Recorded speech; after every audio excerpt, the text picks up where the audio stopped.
Assalamualaikum warahmatullahi wabarakatuh. Anak-anakku kelas 8 yang dirahmati oleh Allah Subhanahu wa taala. Alhamdulillah kita bertemu lagi di dalam rangka pembelajaran aswaja. Semoga kita semuanya selalu diberikan kesehatan zahiran wa batinan, diberi rezeki yang halal barakah, diberi umur panjang, umur yang barakah. Amin amin ya rabbal alamin.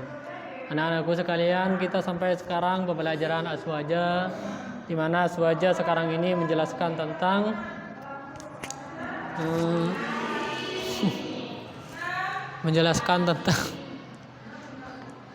menjelaskan tentang sistem bermadhab. Apa sih sistem bermadhab itu?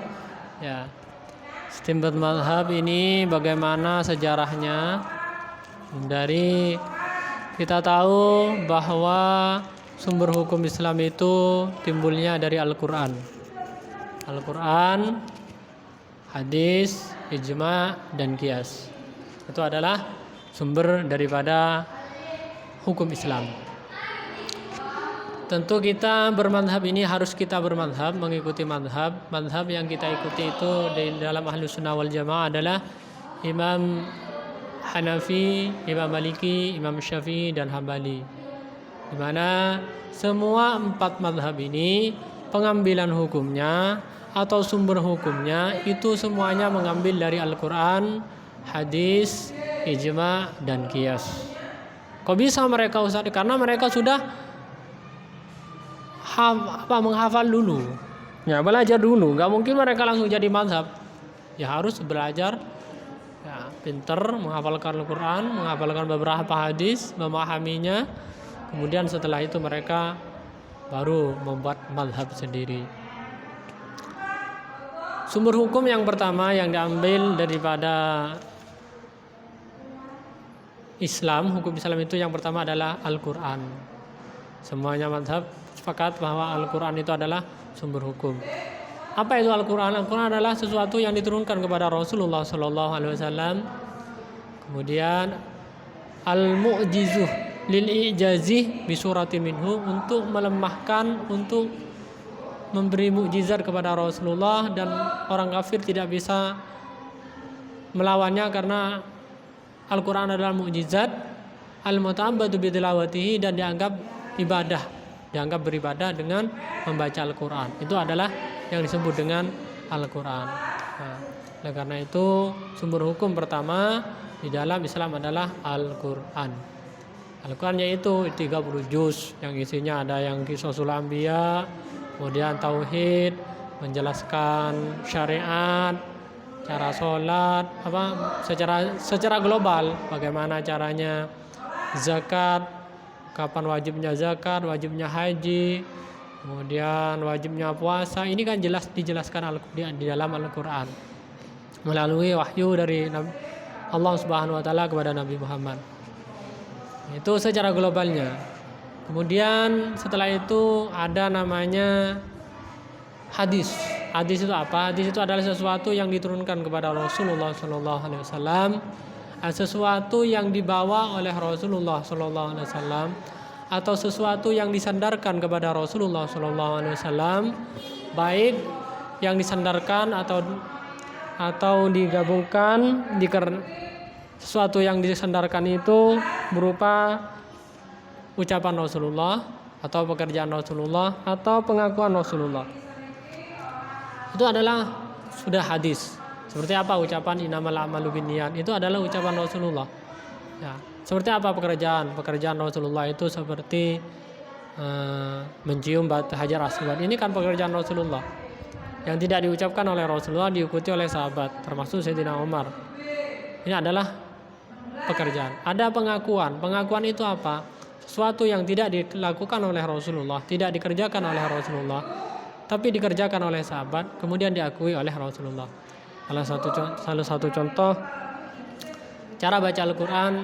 Pada waktu itu Rasulullah, Sayyidina Abu Bakar ketika baca Al-Quran dengan lirih, dengan suara yang lirih, tidak keras. Kalau Sayyidina Umar kalau baca Al-Quran dengan suara yang keras, lantang.